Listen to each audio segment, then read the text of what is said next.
Tonight on Inventing the Future, we're taking a close look at the collision between open society and surveillance. With guests Bruce Schneier and Julian Sanchez. Stay tuned for what's next after what's next.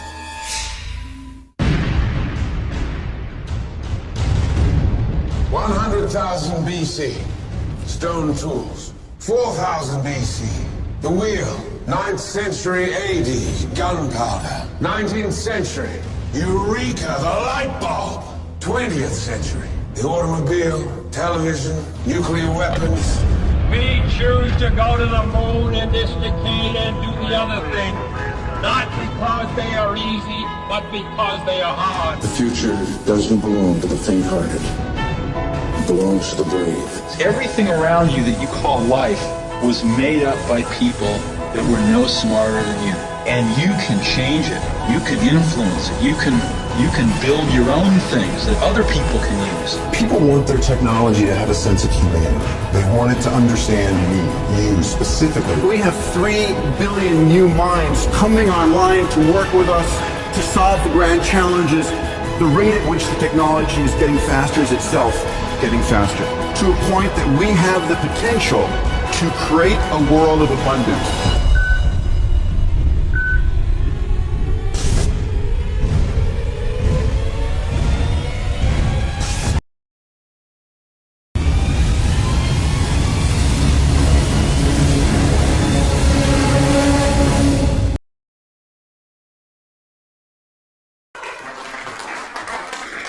Thank you. Thank you. I'm happy to be back here tonight with Inventing the Future. You know, tonight's show is a little bit different than our usual show. Usually I come out and I talk about technologies that get me really excited, things that are coming in the future that I think hold great promise. Tonight it's going to be a rather different perspective because it turns out that the digital technologies that so delight us and brought us so much abundance in terms of information and new ways to communicate, new ways to share ideas, well, those technologies also have a dark side to them. And we're going to take a look at that tonight. It turns out that these technologies that are in use around us right now, for instance, you're probably familiar with the idea of a hacker who might be going after your password to your social network account or maybe your credit card information or something like that. But it turns out that they have a convention in Las Vegas, yes, just like any organization, the Black Hat Conference. And in 2011, just a couple of years ago, one of these hackers presented a paper where he proved that he could actually wirelessly hack into an insulin pump or a heart meter and actually hack it from a distance. In a way, he could send a jolt to that person and commit the perfect crime by killing them in a way that would be totally undetectable. That's a scary thought, and some of the manufacturers are already working on cloaking technologies to prevent that from happening. Just last week, the National Intelligence Estimate was published, and this is a document that details how China has a massive sustained campaign underway right now to hack into multinational corporations. And as it turns out, more than 50 corporations are under almost constant assault in this way. More than 50 corporations per week are hacked into at an average of almost 2 times a week. Their internet defenses are successfully penetrated. So this is a real present threat that's happening. And it's not just the overseas threats that are happening. This technology is starting to pervade our life. It's becoming actually scarily commonplace. There are already companies, retailers, that are experimenting with cameras that'll track you as you walk into the store, and they'll compare your face to face images that have been tagged on Facebook. This facial recognition technology that's so prevalent, not just on Facebook, but also Apple and Google and other companies have promoted. And that's not all. Some companies are starting to use this in a way that I feel is almost unfair, where in a job interview situation, a corporation may demand that you relinquish your Facebook credentials or your Twitter account so that they can get a better understanding of your habits and how you communicate, who you're connected to. And that's a little bit Orwellian, I think. And perhaps most creepy of all Just this last week, Raytheon, a major defense contractor, announced a new program called RIOT. It's the Rapid Information Overlay technology. What this allows them to do is assess in massive scale people's behavior in social networks so that they can predict future behavior. And this starts to take on a kind of creepy sci-fi theme. Now, some people feel that privacy's over. Just a decade ago, the CEO of Sun Microsystems, Scott McNealy, said this. He said, "You have zero privacy anyway, so folks, get over it." That's the world that he envisioned. We want to hear from you. We'd like to know what you think about this issue. And you can certainly use the hashtag ITF to let us know. I noticed that some people before the show have already started to send in questions on Facebook. And on live stream, you can chat in and offer your questions and comments as well. After tonight's show, we're going to stick around a little while for some live Q&A with the audience about this. But first, what I want to do is introduce our experts. We have two fantastic guests for you tonight. And first, let's bring on stage one of the most renowned security experts in the world, Bruce Schneier. Bruce, welcome to the show. Thanks for joining us. So, you are well known as a kind of pundit about security and the issues that we're going to talk about tonight. And your services are also in high demand with organizations all over the world. What people might not know is that you have a fantastic newsletter they can sign up for. It's where I learn about these issues, and I've been following it for quite a while. And Bruce also recently published this book, Liars and Outliers. Tell me a little bit about this book. Is this on this topic, or? Well, it is in sort of a meta way. What I'm looking at is the notion of why security exists, and I'm looking at trust. And really, if you think about society, we need trust to make it work. I mean, you got this audience here, and I'm looking at them, and not one of them has jumped up and attacked the person sitting next to them. Now, you laugh, but if that was an audience full of chimpanzees, we couldn't get away with it, right? Humans are the only species that can sit there quietly. And society works because of this. And there's a whole bunch of reasons, right? One of them might want to mug the other person or, steal my iPad back in the dressing room. But they don't for a whole bunch of reasons. Right? There's a lot of security there. And we have sort of a social construct that keeps us all looking out for each other. It's social, legal. There's a lot of things going on there. So the nature of society requires some measure of trust to function. But in some respect, this might be getting undermined. For instance, this topic of hackers, it keeps coming up. People are very familiar with it. But from what I've read, you think it's kind of an overblown idea. Sometimes it's overhyped. Well, we do tend to overhype the criminal threats. And, it's really what makes headlines, what sells newspapers. We like to hype the attacks from China, cyber terrorism, cyber war. Basic cyber crime, stealing money, I think, is underreported. Okay, a lot more happens. Some people said that accounts for almost 2/3 of all crime is now internet crime. I don't know if that number is accurate, but I've heard that. Yeah, it's really hard to count. It's hard to measure. But right. There's certainly a lot of it. So we can't dismiss it. It's a real thing.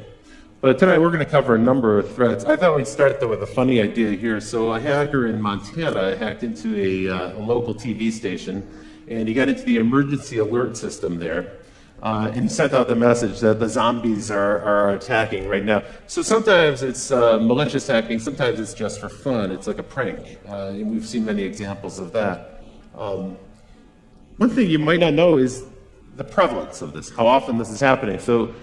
For the audience, you might wonder what these four things have in question here in the picture on the screen. The New York Times, Twitter, the Bush family, and the U.S. Federal Reserve. Well, the answer is that last week, these guys were all subject to massive hacking intrusions. And so it's a wide range of targets. And this is going on so frequently, we hear about it so frequently, we kind of get numb to it. And it's interesting, it's a different people in each case. Right. We believe New York Times was Chinese. The Bush family was, I think, politically motivated. Federal Reserve was the anonymous group, so was some kind of political statement. Twitter, I don't know. Let's pretend it was a criminal. But you've got an array of different threats here. So So the paranoia is justified a little bit when we hear about the hackers, but let's turn to another subject, which is these Chinese intrusions, because we heard so much, like, coming out of Davos, we heard so many companies grumble, complain, and in some ways they were a little bit ashamed to admit that they have this problem, kind of a growing problem, that they're being hacked constantly. And it seems to be true. I mean, everyone's pretty much hacked constantly all the time. There's a lot of hacking coming out of China, largely politically motivated. The attack against the New York Times, the attackers were looking for names of informants, right? A very political thing, presumably for government reprisal. We don't know if the attacks were done by the government, they were done by independent people working within China with nationalistic Right, so we use ideals. the word China. We don't know. It sounds like it's the government. There's no way to prove that allegation. It actually is no way to prove it's China. One I of the see. problems we have is you don't know where attacks are coming from. I see. You can't trace an attack backwards. Often when we know from other channels. One of the things that's most chilling about that New York Times fact is that more than 50 computers were actually penetrated, and they stole all the passwords, which means that it's probably likely that some of those computers have a Trojan horse in them somewhere, or a back door that's been opened up where they can come back in any time. It's hard to tell. If you read the reports, and it turns out everyone gets hacked, but if you hack the New York Times, you end up with a 2,400-word newspaper article about it. So we know a lot about this. They say they caught it early. They let it go on for a couple of months to track exactly what was happening. They knew where all the back doors were, and they closed them. Were they perfect? We have no idea. They think they were, and they look like they did a good job. We don't know, but that certainly is a problem. The Wall Street Journal admitted they were hacked as well. The New York Times and the Wall Street Journal, you know there are going to be others. Yeah, that's true. Some that might not have even realized it. And some companies couldn't really reveal that information. A newspaper can because that's news for them. No, but it's also embarrassing. In a Yeah, lot of cases, if you're a bank, if you're a big company, you admit this, your stock price might go down, you might lose customers. That's right. So Yeah, customers worry how safe is my data, how much can I rely on this partner. Now, some people characterize this as cyber warfare, and I've actually read where people say, we have a massive cyber war that's underway right now, and it's the U.S. versus China, but other countries are involved as well. Iran, sometimes they mention Israel or France. How serious do you think this cyber war concept is? I think a cyber war is largely rhetoric. I mean, it's not war. We know what war looks like. I mean, this is espionage. Yeah. It's not a military action that involves guns and bombs and people dying. The cyber war rhetoric, I actually think, is largely put in place by in the U.S. by government and corporations that are profiting from it. Right? The U.S. Cyber Command announced last month that they're expanding from 900 people to about 5,000 people. Oh, so if we actually don't bang know the what they're drum of doing. war, we can kind of stir up people and get support for a massive Well, because you expansion. think about it, we're really weird with war. We love to use the word war when there's no war. War on terror, war on crime, war on drugs. We love rhetorical wars. We hate using the word war when there's an actual war. We'll say anything else other than war. And this is confusing. So metaphorical war is accepted, it's politically acceptable. But what's going on here has kind of aspects of both. So the war on drugs is clearly not a war. Right. These cyber attacks, well, there's some kind of stuff going on that involves militaries. And it involves nations in some respect, and they're spooks, so in a way it is kind of a war, but it's a shadow war. I mean, my fear is that we're in the early years of a cyber war arms race. That there's a lot, and not just China, the U.S. too, NATO, other countries, we're pouring a lot of money into cyber attack, cyber defense. It's a huge growth industry. That's true. And if you think about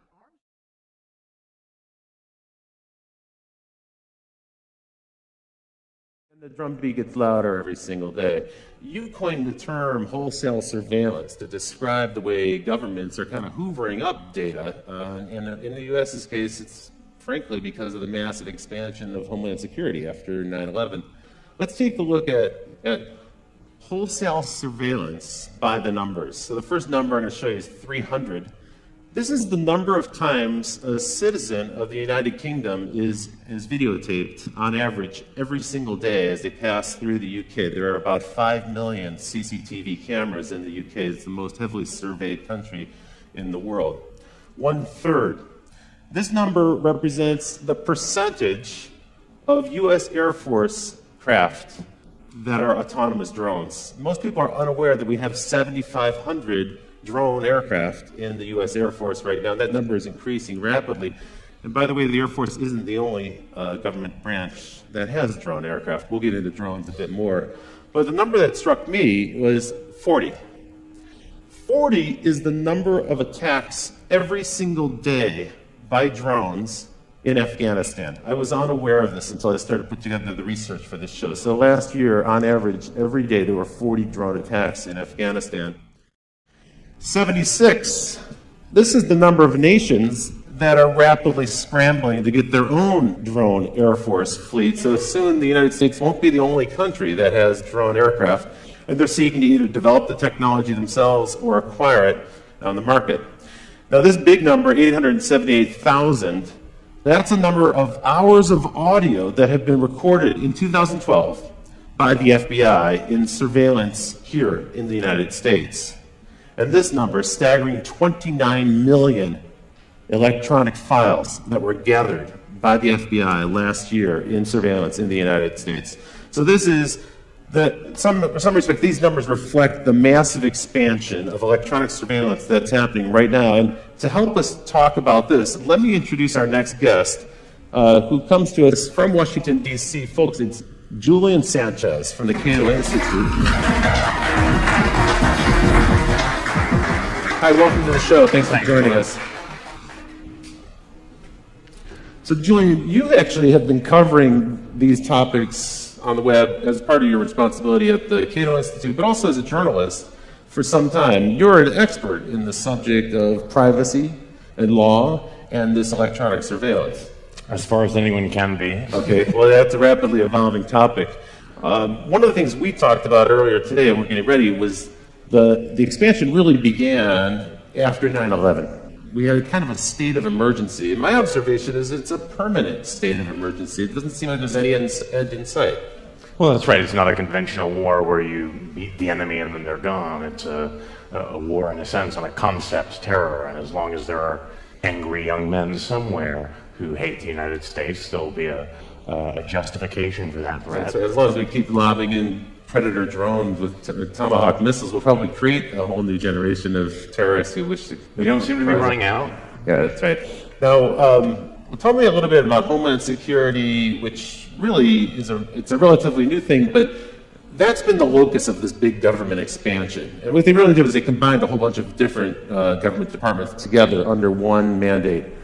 Tell me a little bit about the growth of that and then some of the other organizations. Well, that's one part of it. The part of DHS gets a lot of attention. They're perhaps the most visible in the form of TSA, the people who are grouping you as you get on a plane. It's really, though, I think, not the biggest expansion of the surveillance state since 9/11.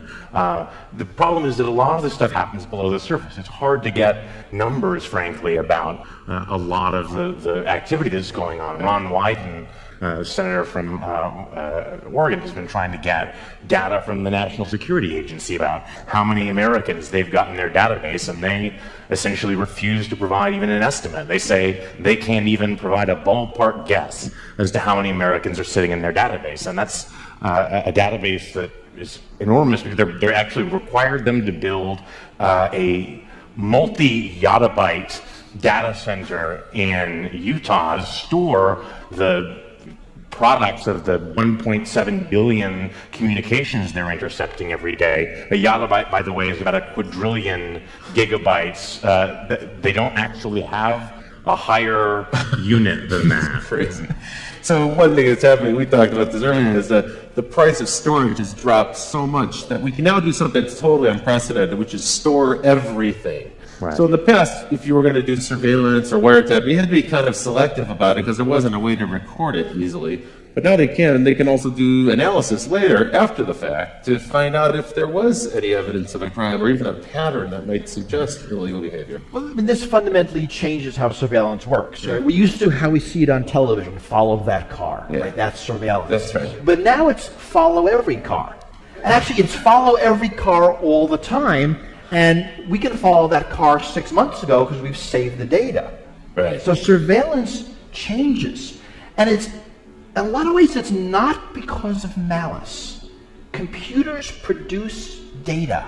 Right. I mean, whenever you use your credit card, your cell phone, your computer, data about what you're doing and where is produced. That's right. And as data storage drops to free, as data processing drops to free, it's easy to save it. Why not save it then? And so you have companies saving it, like a Facebook, a Google, they're saving it, governments are saving it, they're trading data. Right.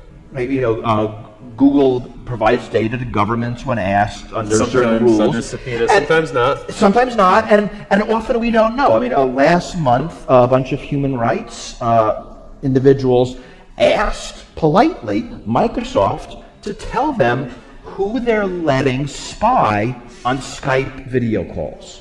Right? So we're asking nicely. Did they get an answer? We did not yet. This is one of the concerns. There's a growing world of surveillance. We know that a lot of it's happening. We know a lot of money's being spent.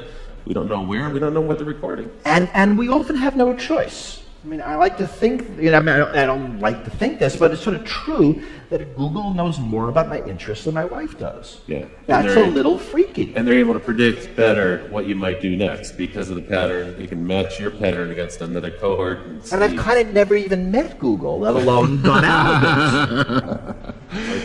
Here's a question from Twitter, and the question is, Minority Report, how long until we can predict when people will commit crimes? So how soon do you see that coming in the future? Well, I mean, what are we asking? How long before we can predict? Probably never. I mean, I don't think those are things we can predict. How long before we're going to start using the ability that we think we can predict? Well, we're doing it today. That's true. That's what the Raytheon Riot program That's what the no-fly list is. That's true. We predict that you are so dangerous that you're not allowed to fly for any reason, yet so innocent we can't arrest you. Kind of a weird mixed bag of people. So those things are coming, and I think they're going to become more and more. I think as technology gets more dangerous, as the things a bad guy can do increase, I mean, think about bioprinters, think about homemade, I mean, all the things we're scared of, homemade nuclear weapons. Some of the topics we've covered on the show. As those things get scarier, the desire to stop someone before the fact, and the only normal crime prevention is after the fact. Right? I'm gonna let you murder somebody, crime's gonna happen, and I'm just gonna arrest you after the fact. That only works if I can live with the murder rate. But that's not gonna work if you're able to print a pathogen that drops a species. So there will be an incredible push for this before the fact. Preemptive strike. Right. Which is the Minority Report type of future. It's going to be lousy. It's not going to work. But people are going to want it. Arguably, that's what's going on in Yemen today, right? So we now, last week... Signature strikes. Exactly. NBC released this, purloined document from the attorneys that basically gives Obama a permission slip to go ahead and assassinate American citizens off U.S. soil using a robot in the sky. Okay, so that occurred. What are they actually aiming for? They're not going for people who are in the process of conducting some sort of terrorist incident or building a bomb or something. They're targeting people who are at home. They're targeting people who are at a celebration, a wedding party or something. People who aren't actually doing anything necessarily criminal. It's the intent, the possibility, as you say, they're targeting them based on behavior and some measure of prediction. So they're a moderately higher bar for American citizens. This is the strict standard, right? Is they have to be an imminent threat, and capture is infeasible, except imminent, it turns out, doesn't really mean imminent, because there doesn't have to be any kind of particular plot that they know is ongoing. So imminent means something other than imminent, and capture being infeasible means I think basically it would be easier to kill them. Inconvenient, I think, rather than feasible. Now, if you had the bad taste to be born somewhere other than the United States, you don't even get that level of protection. Again, most of the drone strikes that are happening now are so-called signature strikes, meaning it's not there's a particular person who's targeted, but 5 20-year-old Arab males are congregated somewhere, and well, that's either a terrorist plot or a wedding, but better be safe than sorry. Take them out. Tell me a little bit about total information awareness. This program that Admiral Poindexter proposed more than a decade ago, but I thought it went away, but it seems maybe it's coming back. Right, no, I mean, the problem there was that they had terrible branding. They called it Total Information Awareness, which sounds creepy, and then they had a logo that was like an eye in a pyramid with beams coming down at the earth, so this sounded terrifying. Bill Sapphire read a column, freaking out about it. Everyone was duly alarmed. Congress nominally killed it, but it ended up getting essentially fragmented into a bunch of different programs that were farmed out to parts of DHS or DARPA. I think the NSA's Pinwheel database is in some sense an offshoot of that. Pinwheel is, again, on this model, a kind of vast database that allows kind of Googling for communications. They've shifted from that kind of targeted model, get a warrant, have an individual wiretap their conversations, much more toward a model that involves, some people call it sitting on the wire, suck in everything, and then after the fact, figure out the search parameters you're interested, go through, pull stuff up. And that's concerning, I think, because, when J. Edgar Hoover ran the FBI and was abusing surveillance for political purposes, at least he had to target particular people. He's going to decide that Martin Luther King is going to be spied on, and then they're going to try and drive him to suicide. Now, this stuff is sitting in a database for 30 years. If they happen to sweep you up and then in 10 years you're running for Congress, someone can after the fact decide you're worth scrutinizing. It's even conceivable that behavior that's legal today could change in the future, and there'll be some record of it, and that could be embarrassing on one hand, but it even might be that after the fact it's illegal. Or even not. I mean, we all do things that are embarrassing because we're human. Yeah. And, if everything is swept up, then The likelihood of it being uncovered by somebody. And if you can selectively edit it, and we see this now in political campaigns. Now we're living in a world where pretty much every candidate is followed 24/7 by the opposing party with a camera, because they're gonna say something that's embarrassing. Sooner or later, and you got 10 seconds, and it's a beautiful, embarrassing quote, and you run with it. They run like crazy. We know one of the things the intelligence agencies like to do with the fruits of surveillance information is use it to coerce people into becoming informants. The FBI now has 15,000 informants, like 10 times more than Hoover ever had at the peak of COINTELPRO, the kind of vast spying and infiltration network, looking at civil rights and anti-war groups. And one way to do that is to say, hey, we found out that you're having an affair, why don't you spy on your mosque for us? There was a case here in Chicago, a guy named Ibrahim Mashal, I think. They said, look, we know that you had communications with a cleric in the Middle East. They were innocuous, but that's enough of a pretext to get someone put on the no-fly list. If your business requires you to travel, that's a huge obstacle. And they said, well, we can get you off the no-fly list if you're willing to cooperate, if you're willing to tell us what people are saying at your mosque.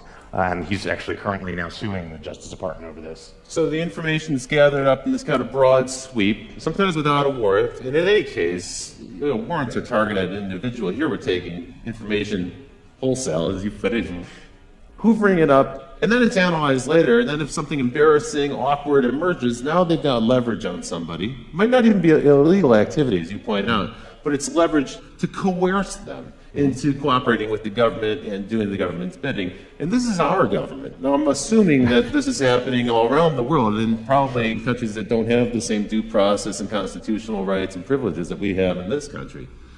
And I mean, it's certainly true, and we know that U.S. technology is being exported to totalitarian regimes for very purposes. Government of Syria, government of Egypt, government of Iran. We know those technologies are being used to identify people who are blogging, who are tweeting anti-government. That's right. After the Arab Spring, it's almost a certain bet that every authoritarian government now has a system in place to track those people who are outspoken, bloggers, tweeters, and so forth. Now, Bruce, I put this picture in for you. So why don't we go to this picture full, Ken, if we can show this to the audience. It says, premises protected by a false sense of security. You coined the term security theater. And tell me a little bit about that, because this is how most Americans experience the federal government most frequently now. As we go through an airport, we get an encounter with a federal official. Right? I mean, it's actually amazing that for most of us, the way we interact with national security is the TSA at airports. Yeah. So security theater is security that looks good but doesn't do anything. So a great example is, I don't know if people remember, right after 9/11, if you were flying, you saw National Guard troops at airports. They were just after security checkpoints. They were on a rubber mat. They had uniforms, carrying a big gun. They were like 20. I mean, they were kids. Those guns had no bullets. Because, I mean, right, they were kids. They would like, this would be dangerous. That's right, security theater. It looks good. It might make you feel better, but it's not gonna do anything. Has the TSA program been effective? I mean, are there that many people trying to smuggle weapons on airplanes? Are they going to repeat the same attacks of 9/11? So it seems not. I mean, I always think of the game this way, right? It's sort of us versus the terrorists. So we screen for guns and bombs. The terrorists use box cutters. We take away box cutters. They put a bomb in their shoes. We screen shoes. They use liquids. We limit liquids. They put a bomb in their underwear. We have full body scanners. They're going to do something else, right? This is actually a dumb game. It is dumb game. It's like shutting the gate after the horse is gone. I mean, so the smart game is you pick your attack, I pick my defense, and we see who wins.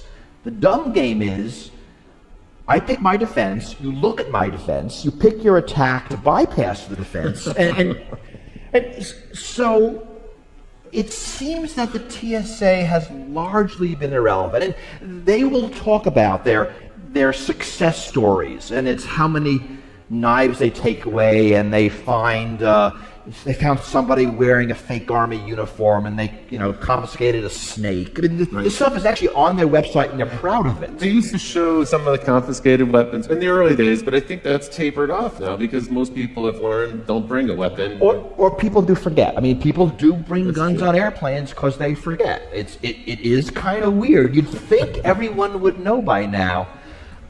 But also, people buy souvenirs, and there's like a knife in the wooden statue, and they didn't realize it. That's true. Snow globes are now legal again. You couldn't bring snow globes on airplanes. We're not actually sure why, but now they're okay. So all you snow globe collectors can. I mean, and the sort of elephant not in the room here, right, is that there's just a limited number of terrorists. This is like a line of work where if you're really competent, you blow yourself up. It's a sort of an anti-Darwinian effect. And so, what we find is that no one wants to admit this because there's hundreds of billions of dollars in grants from Homeland Security and then contracts for intelligence contractors and defense contractors. But it increasingly looks like the FBI is being forced to manufacture terrorists so it can, give us a sense of success. And I think there's been about 150 sting operations by the FBI that have resulted in convictions since in the decade after 9/11, and at least a third of those cases, and maybe more, these are cases where the weaponry, the funding, and the actual plan all were provided by the FBI informant. These are mostly, again, this world is full of young, angry people who spout off on the internet and are easily led enough or mentally disturbed enough that if you give them a plan and a bomb, they'll make the motions of following through. It's not clear that these are people who are otherwise dangerous. So in a way, we're manufacturing our own terrorists just to give ourselves the illusion that this is effective. And that does seem to be true. I mean, where there are successes is intelligence in operations. We actually are looking at for the bad people. And when you look at something like airport security, it only makes sense to focus on the plots, right? A liquid, a shoe bomb.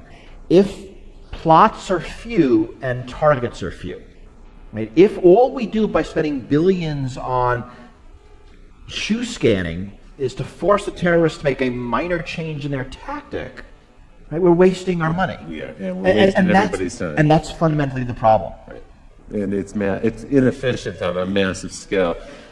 Speaking of inefficiency, these scanners that we're looking at, the rapid scans, now I guess they're going to phase them out of the airports because they've been proven to be ineffective. After radiating us for a couple of years, now they're finding out that doesn't actually thwart any kind of criminal activity. And because some of these makers of these things fell through on contracts that were supposed to allow them to use a blob to show objects instead of actually showing you naked, but there's a bit of poetic justice. They're apparently being repurposed at the entrances to various federal agencies. So Right, they're actually not going away. That's important. Or the full body scanners aren't going away. There are several technologies. Yeah. And the millimeter wave is staying, so holding your hands up and being scanned is not going away. Just a particular radiation technology, because the one company wasn't able to do some of their anonymization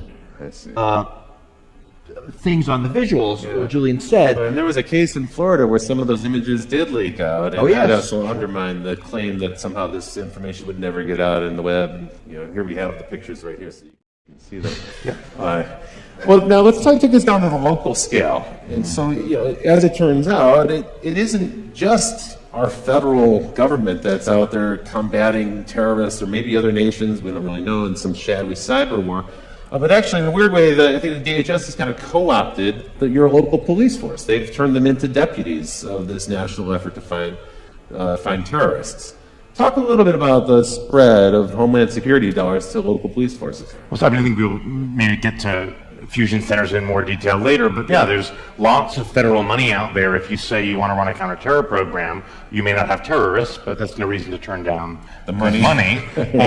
So we find some fusion centers, for example, something like $250 billion in grants that went out, supposedly for counterterror. A 2-year Senate investigation found that they never actually produced a single shred of actionable, useful intelligence about terrorism. It did end up buying a lot of Range Rovers for local sheriff's departments, plasma TVs, so that they could display the Fusion Center calendar and watch cable news in San Diego. DHS has given out, I think, $50 million in grants for local police departments to photograph license plates. To your point earlier, in a wholesale level, not going after an individual car or doing it as they drive by on patrol, but they're setting up cameras now in different, I know in San Diego they're doing this on a massive scale. They're just routinely photographing the license plate of every car on the freeway that goes by. There's a lot of technology. It's license plates. It's all the CCTV cameras. You produce the UK number. We know better. There's cameras everywhere in the United States also. That's right. A lot of cities have them in intersections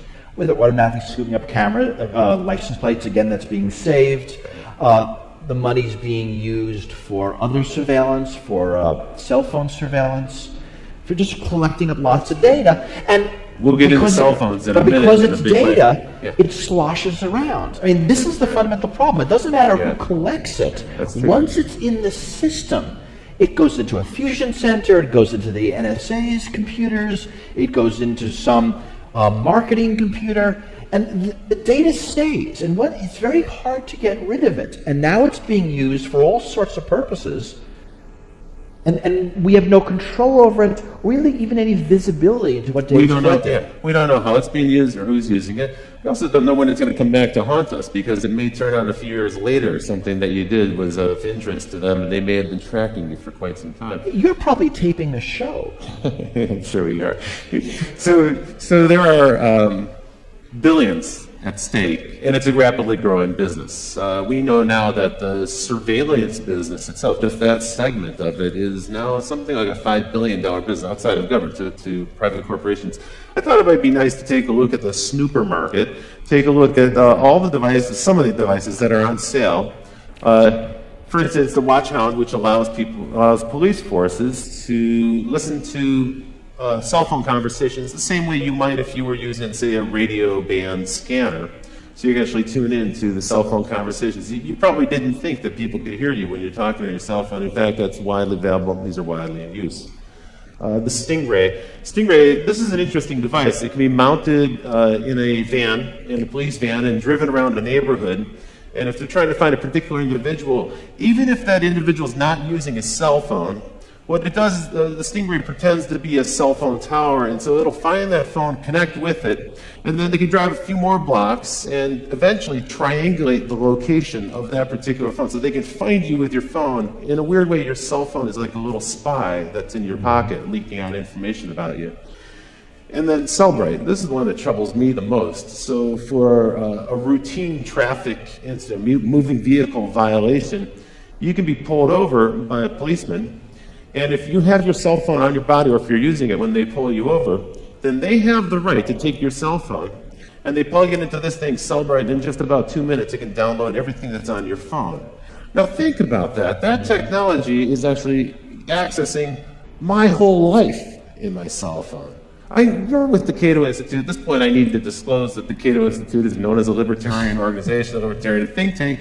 What's your take on this device, this Celebrate? I mean, are you outraged by this? This is a little bit of an intrusion.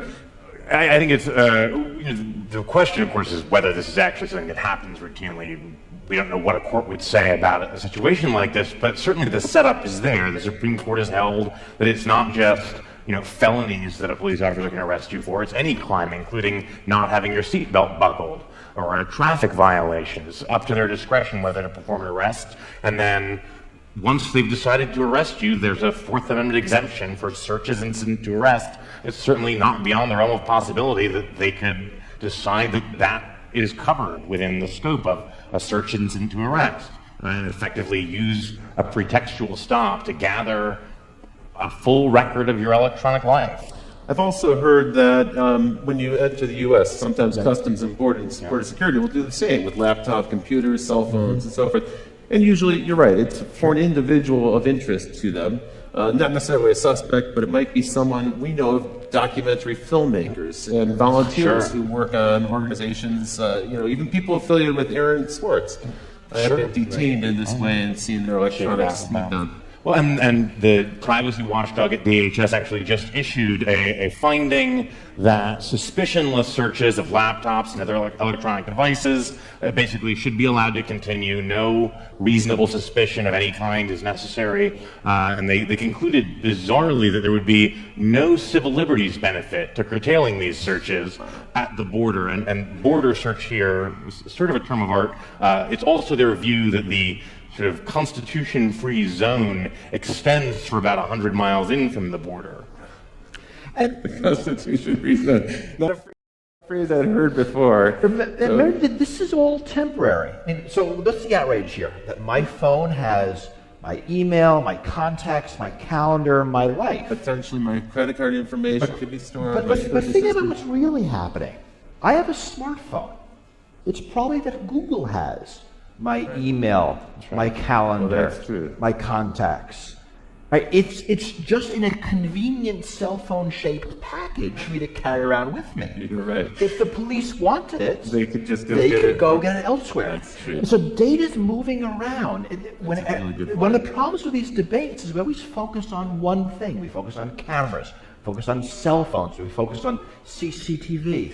Whereas the problem is everything put together. Right? It's not drones, it's drones with cameras. It's not drones with cameras. It's drones with cameras and face recognition, the ability to track between different drones and day-to-day, tied that back to databases so you can see in real time from a drone everybody's name and income level as they walk around town. In a way, getting your data from the phone is super inefficient because, one, the person knows that you've done it. Probably they see you, plugging their phone into something, and you have to only get one person at a time's data. What a drag.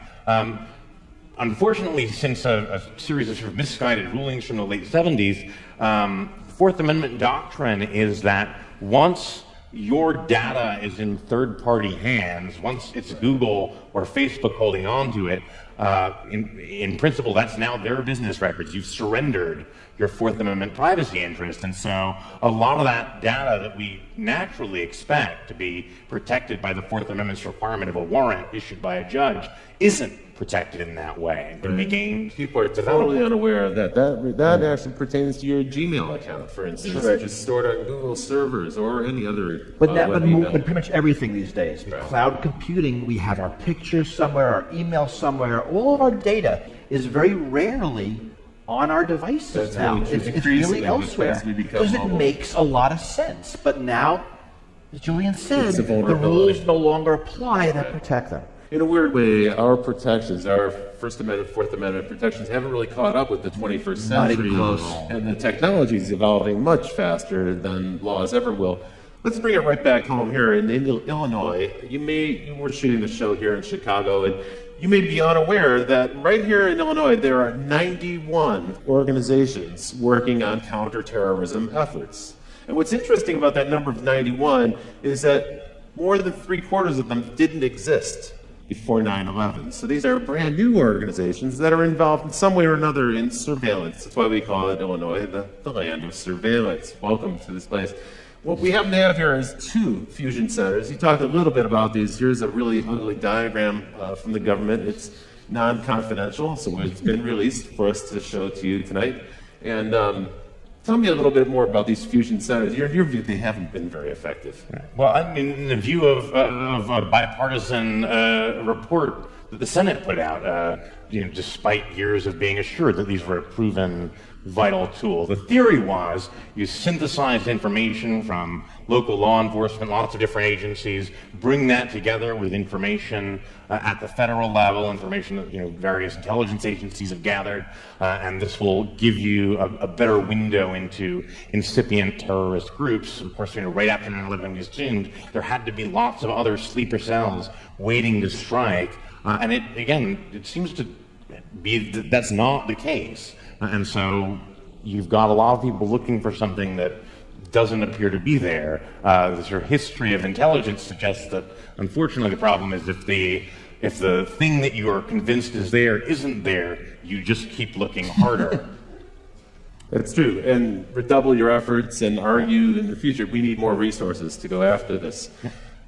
One of the funny ironies that I think has emerged here is a statement actually was made by Julian Assange, and we put on this picture here. We got this picture from the web, but it's actually worth zooming into. So if we can put this on the screen for the folks at home.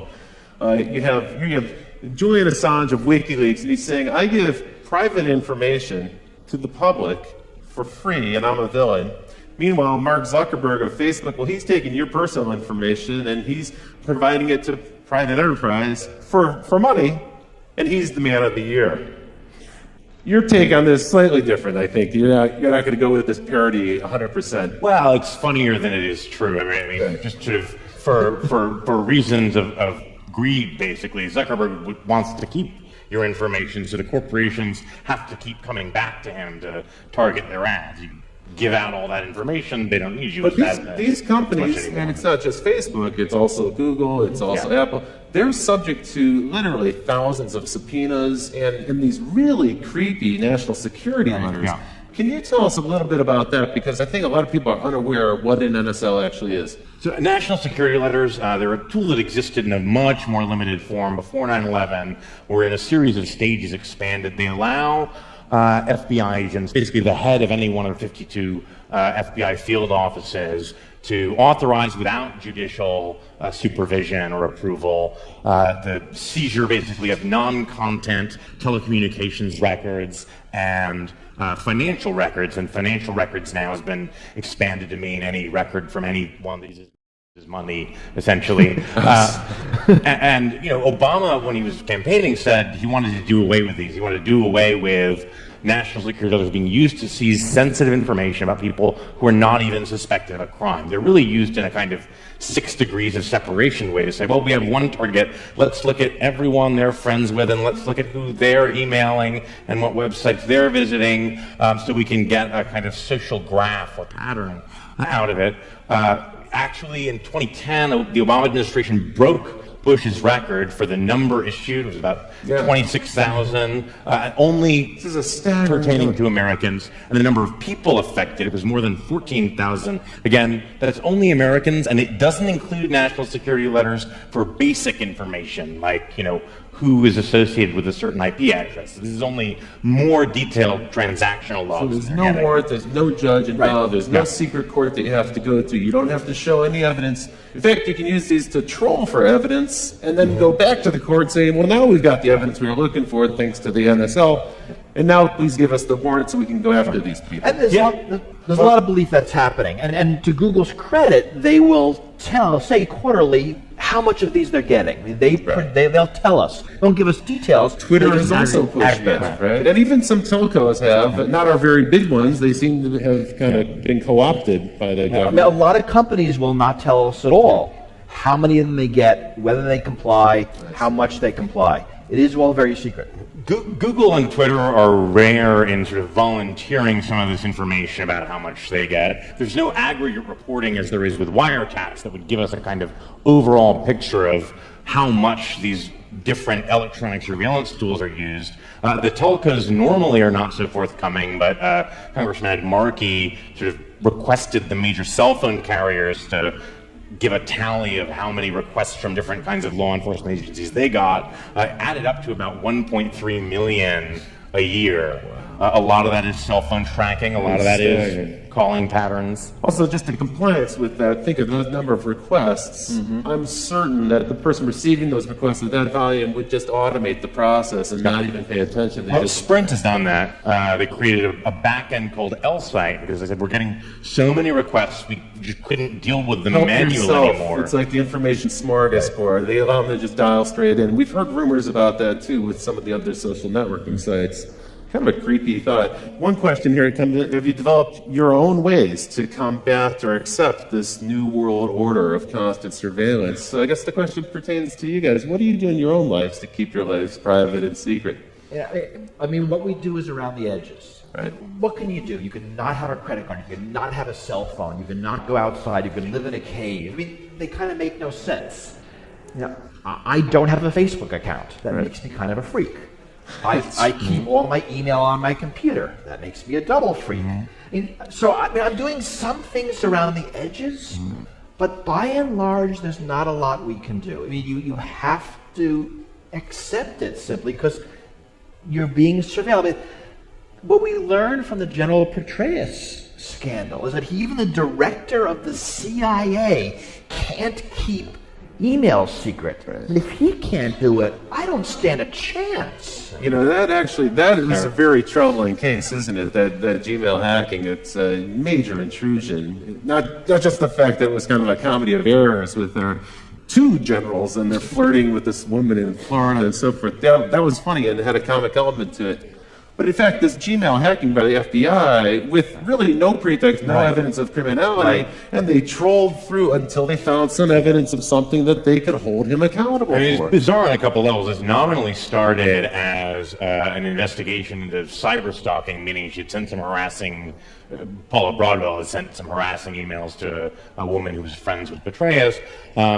This is not normally the kind of thing the FBI would really involve itself in at all.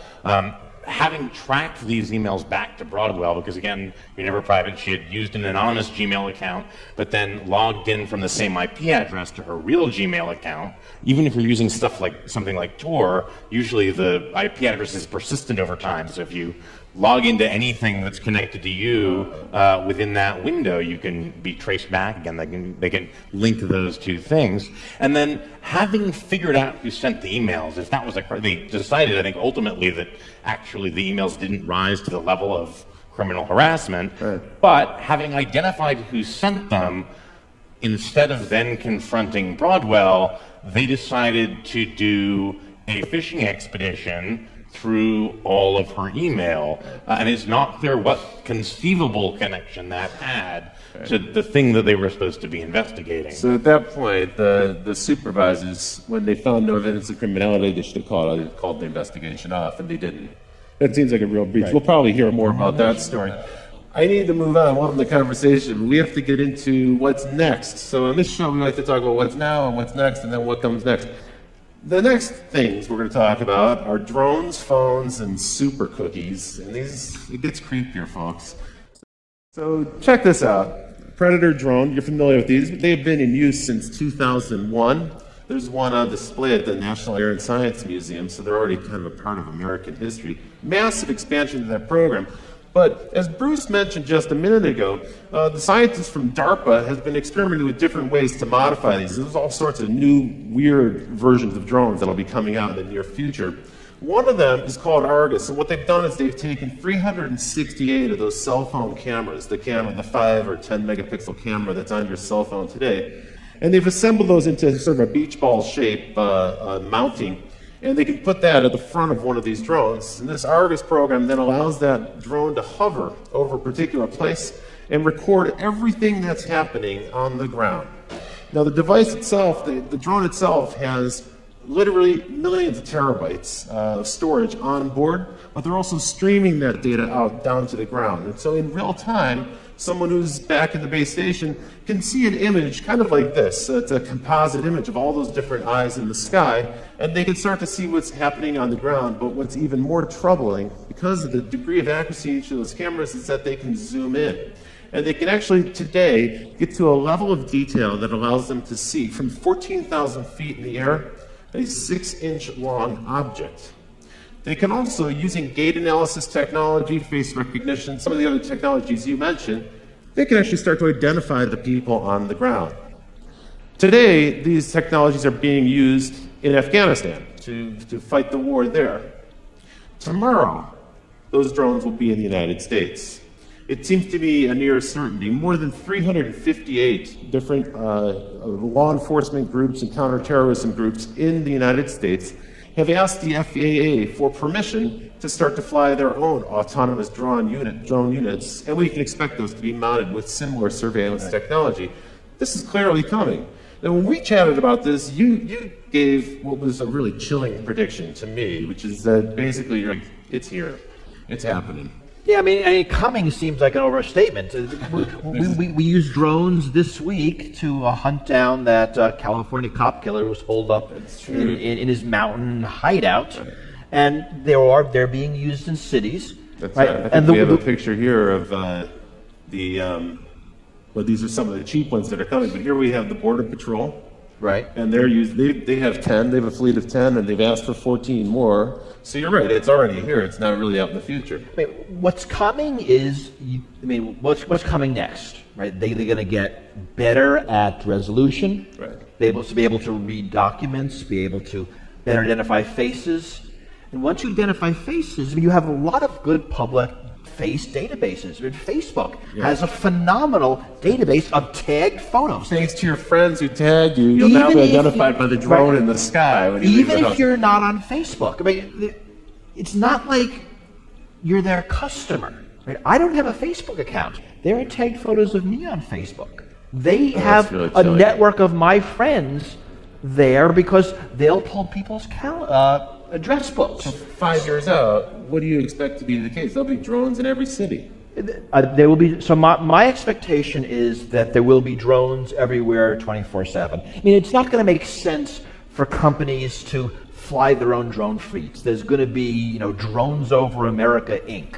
And they'll have drones everywhere, and like Google Street View, it'll be drone sky view real time, and you just rent time on it. You get what you want. Like a backbone internet provider, you just lease capacity on the drone. Because that's surveillance for hire. But that's a smart way to do it. I mean, you already have that now with satellites. So if you're a company that I'm making this up wants to sell lawn care products, you can get a map, you can overlay it with addresses, see who has crappy lawns, so you now can call them.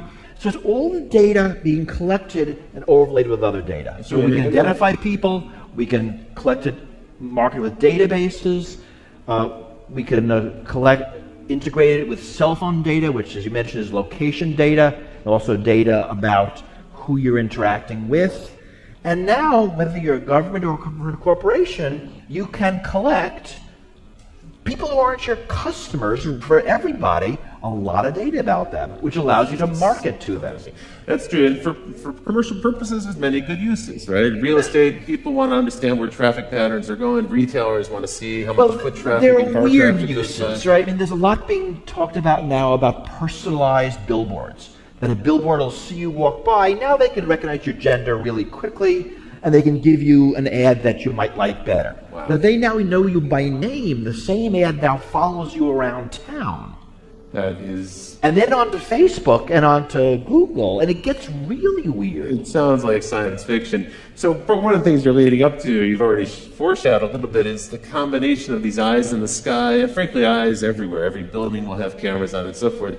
All that information now is going to be networked. Previously, the CCTV cameras weren't networked, but now they're networked. And we can cross-reference that with your location data. So your phone in your pocket, as I said earlier, it's a spy. It's really like little brother is watching you. You're carrying little brother around with you.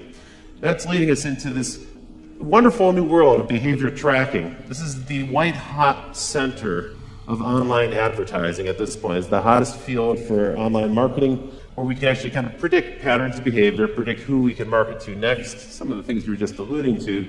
Tell me a little bit about super cookies. Here we've got a goofy picture of super cookies, but it's actually kind of a creepy new development in browser technology. Well, so the idea is that, people have started to catch on, and some of them have. Right, it's actually not that new. Right. Well, it's true. You clear out your cookies so you can't be tracked online. Clear that, you clear But it turns out there's a lot of cookies. other ways you can do that. There are plugins like Flash that allow separately data to be stored that can be used for tracking purposes. And there's stuff like browser fingerprinting. Your browser sends a lot of information about how your system is configured, and it turns out that very often that's enough to uniquely identify you, the sort of precise combination of different Search system history, settings. the websites that you visit. There's even like the fonts on your computer. I mean, computers goodness. tend to have fingerprints that uniquely identify them. What we're really learning is, and it's worse on something like a smartphone, that it's really, really hard, probably impossible, to not be tracked. That even if you do all the things right, enough happens around you that the data is being collected. Right. And then, of course, once it's collected, you don't know where it goes. Right. It's the future of advertising. Even the Magic Kingdom is using a kind of technology. This is an example from Disneyland where your family can have a RFID bracelet, a little radio frequency tag bracelet that they can wear, so your kids can run around Disneyland and you can kind of identify them. But that's not the only people who are watching. It turns out Disneyland loves this because they can now track traffic flows within the theme park, and they can see if you're spending more time in Tomorrowland than Frontierland and so forth. They also know if dad is spending time drinking a beer while his kids are on the rides. It also means that the different Disney characters can greet you by name, because they'll see your name on some device that they're holding, and they can actually say hello, which for parents who've taught their kids not to talk to strangers who address them by name, this starts to create kind of a weird situation. And I don't know if not to talk to strangers applies to giant ferrets. That's right. Cinderella. Yeah, right. But not really a stranger. My feeling is that this type of technology seems innocuous. Oh, come on, it's Disney. How bad could it be?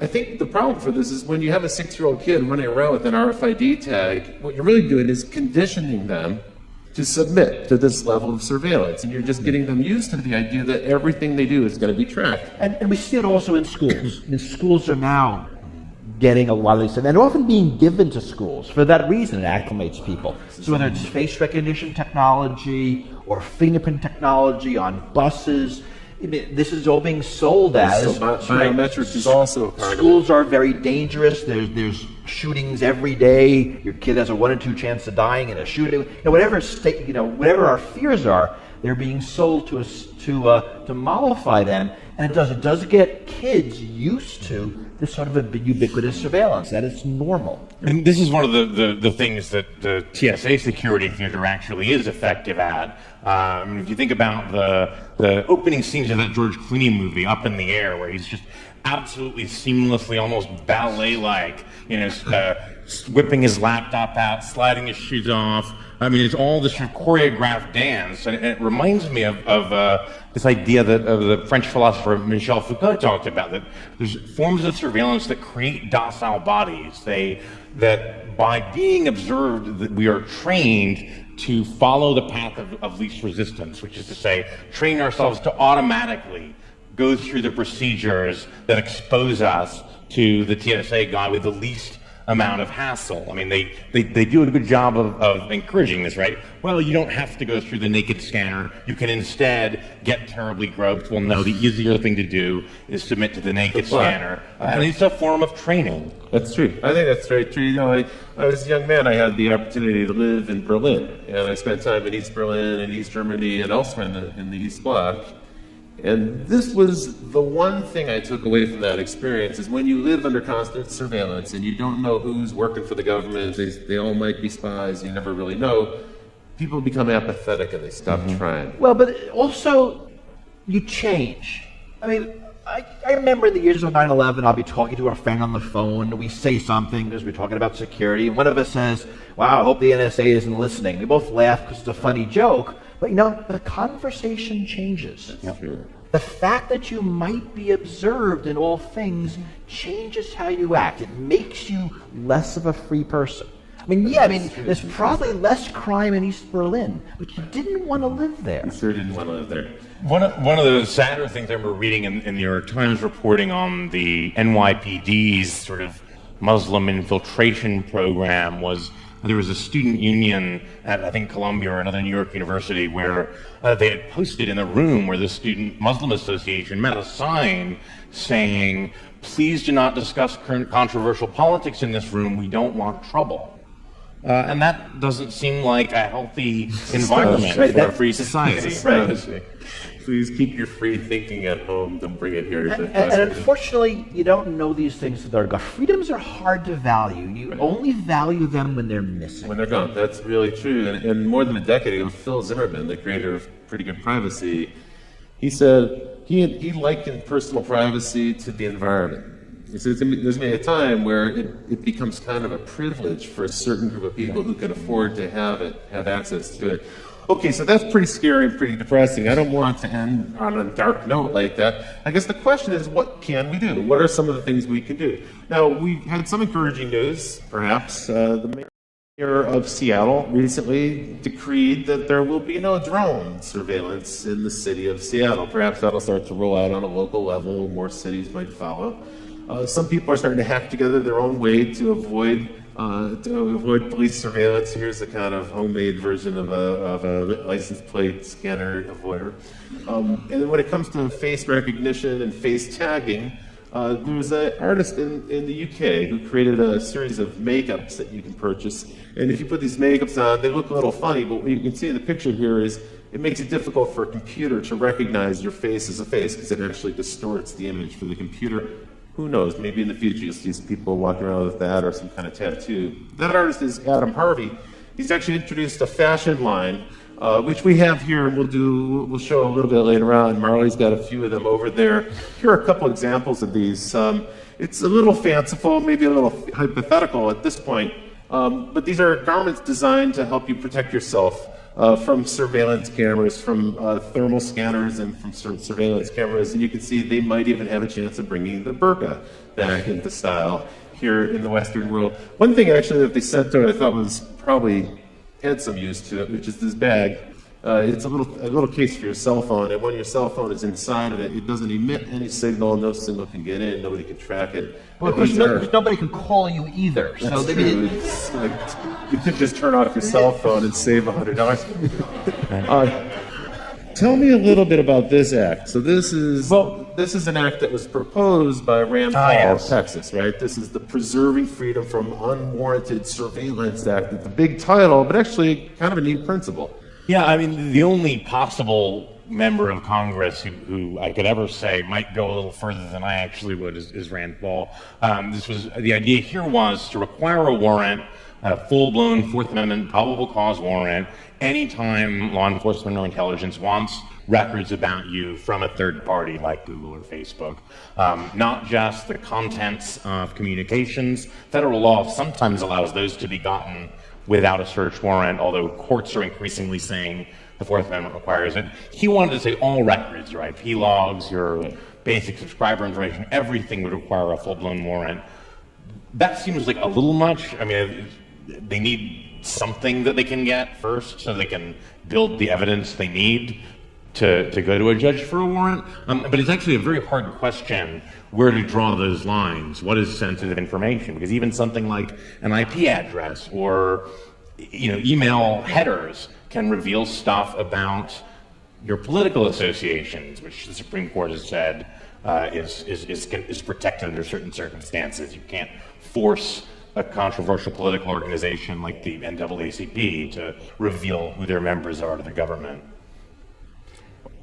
That's a pretty tall order. But unfortunately, this bill died in committee, right?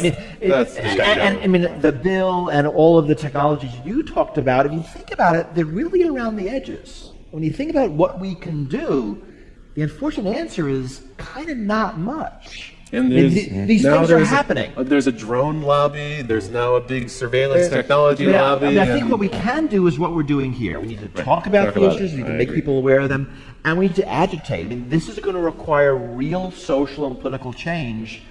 We're not up for it now. The hope is that we will be eventually. I totally agree with you. No, the Paul bill was one of several that got shot down as the FISA Amendments Act, which empowers the NSA, was reauthorized. A lot of this stuff was a lot milder. So a proposal that the NSA has to make an estimate of how many Americans are being swept into its database, shot down. A proposal that before, if they're doing foreign collection and they soup up Americans and they want to search for a particular American, they needed a search warrant for that. Shot down. It's sort of troubling how little will there is Who's doing for the shooting down? Like, who are these senators? Everybody is. Everybody. It's not anybody in particular. Bipartisanism is alive in Washington. When it comes to stopping legislation. Yes. The problem is there isn't the political. I mean, if you think about who won, you're going to go against the police. You're going to go against national security. You're going to go against corporate lobby. There's not a lot of power arrayed against these things, and that's why this is hard. It's a giant issue.